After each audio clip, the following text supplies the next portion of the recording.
Any community that shares life together is going to hold some things in common. Like they have shared experiences and shared stories. You know, the things that have happened to us or that we did together and the tales that we tell about those things, right? And sometimes those things match up and maybe they don't exactly, but that's not the point. The point is that we hold them together and they bind us together into a community. Or a community usually has shared language and some sorts of shared rituals. You know, the sorts of things that we use as shorthand to describe what's meaningful or maybe to remind us of some of those stories we tell. So like in the church, and church itself is one of those shorthand words that holds a lot of meaning.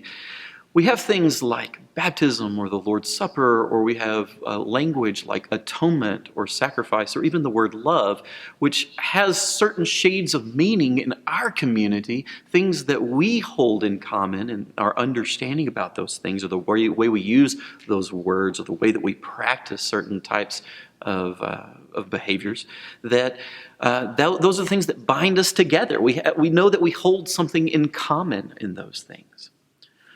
One of the most important things that we can hold together as a community is mission, a sense that we share a purpose. In the book of Philippians, which is a book that has a lot to say about what it means to do life together, Paul spends a lot of time talking about that shared sense of purpose or mission. In the first chapter, the second half of the chapter, he has several different points where he talks about that. Like in verse 12, where he says, what has happened to me, and he's talking about being in prison and having to suffer. He says, what has happened to me has actually served to spread the gospel. You hear those notes of mission? Or a little bit further down in verse 18, when Paul's talking about the way that he's encountered opposition, he says, what does it matter? Just this, that Christ is proclaimed in every way. See, he's pointing towards the shared mission that they have in common. Or in verse 20, Paul is talking about his expectation, the hope that he has. And he says ultimately that hope is expressed, that Christ would be exalted as always in his body, whether by life or by death. See, in all of these texts, Paul is pointing towards the mission that he shares with the church in Philippi, the common purpose that they have. You know, that the gospel would be proclaimed and spread, that Christ would be announced to the world, and that in the way that Paul lived, he would give testimony through the things that happened to his body. He would give testimony and be a witness to who God is in the world, who Christ is, who Jesus is, towards the mission that they have together. All those things are expressions of the shared purpose that the church has. And I'm convinced that not only did Paul share those things with the Philippian church, but that he shares them with us, the church alive right now. You know, that if Paul was here right now and was writing us a letter, that it would say something like that he wasn't concerned about whatever was happening to him, because he would be hopeful that it was working, that it was serving to spread the gospel, that Paul would use whatever circumstance he was in as an opportunity to spread the word of Jesus. Or that if he encountered suffering in some way, that his hope in that suffering would be that Christ would be proclaimed in some way. Or that in his hope for what would happen in the long run, that he wouldn't necessarily focus on whether a situation would turn one way or another, but just that the result of it would be that in his body, Christ would be exalted. That whatever happened to him would be for the glory of God. I know that that's what Paul would say about himself if he was undergoing the same kind of situation we are right now.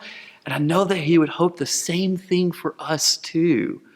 That whatever it is that's happening to us would serve to further the mission of God in the world, so that Christ would be exalted and proclaimed, and that people would hear the testimony about what God was at work doing in the world, and that also that in the middle of all that, we would see the gospel bearing fruit.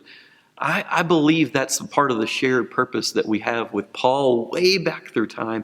And I know that it's the thing that we hold in common with each other that is the foundation of our life together. We have shared experiences and stories and language and ritual and lots of other things that we hold in common. But most importantly, we share purpose and mission because we're bound together by the call of Jesus Christ. And that is the call that brings our salvation, but is also the call that sends us out into mission so that we too have a way of giving witness to God, of sharing with our words and expressing through our deeds what God desires to have done in the world, which is revealed to us in Jesus and then is handed off to us, we who live as his disciples, so that we too may participate in God's mission in the world. I am delighted to hear stories about people from Cedar Lane or people who have connected to us in different ways who are seeing the gospel bearing fruit even in this time, even in the middle of this coronavirus crisis and all that comes with it. I'm so delighted to hear stories like somebody who's found opportunities of neighbors who they know are suffering and can't get out much, and so they've taken upon themselves to go get groceries for them and leave them on their door, just so as a way of expressing the love of Christ for that neighbor. Or somebody else who's found that there were people that they knew that they were connected to who were experiencing loneliness, and so they've reached out and made an effort to go maybe have a conversation from the other side of the porch, or maybe to make sure they make a few extra phone calls and do a FaceTime and figure out a way that they can express their love for their people, for their neighbors, for their brothers and sisters. Or maybe, some people that have found the opportunity in this moment to take advantage of this digital church stuff that we're doing and to send an invite to somebody who they hoped would receive the gospel of Jesus. Or sometimes maybe even to be in a space. Like I've heard of a young woman from our church who was, at work and had this, worked for the police and was driving around and had the sermon playing on her phone as she was taking criminals to jail, and they were hearing the gospel, okay? And let me tell you, those are all expressions of our shared mission together. And isn't it great that even in this moment of crisis, that Christ is still being proclaimed, that the love of God is still being shown, and that whether by word or deed, people are still finding ways to work on mission together.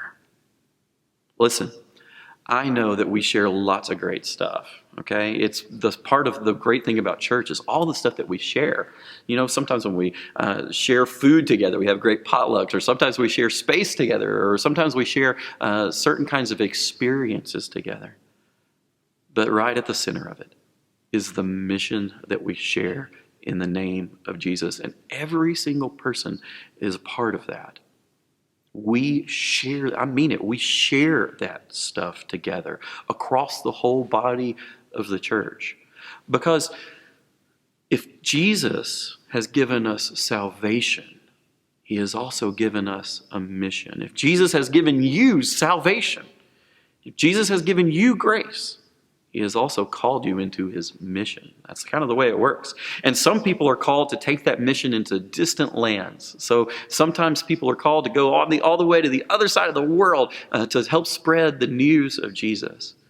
And some people are called, like the Samaritan woman, to go back into the community in which they lived and to share the word of Jesus there. Like the man who was healed from the legion of demons. Jesus said, go back to your community, to your friends, to your family, and you tell them what God has done for you. Sometimes our mission is something that's expressed in words. Sometimes it's expressed by kindness and love and service. Sometimes it's expressed by taking a stand. Sometimes it's expressed by just being merciful to someone. But however it takes form, all of those things are part of that central thing that we share, the mission of God together. A little bit later in that first chapter of Philippians, Paul says to them, he says, live your life in a manner worthy of the gospel of Christ. What a challenge, right? To live life, not just to do a certain set of mission tasks, but to live life in a manner worthy of the gospel. And then he goes ahead and says, no matter how whether he hears about them because he's absent or whether he sees them face to face, he will know that they are standing firm in one spirit, striving side by side with one mind for the faith of the gospel. And I think that's where we're at right now. In fact, we're in a moment where many of us aren't able to meet face to face, and it might be like that for a while. But whether we meet face to face or whether we're absent from each other, let us live in such a way that we can give encouragement to each other, so that we can know that our brothers and sisters, wherever they may be, are standing side by side with us in the Spirit, working for the mission of God that Jesus has called us into. May the Lord be with you this week as you go. Even if your going looks a little bit more like staying, as you go as missionaries of the gospel of Jesus. Amen.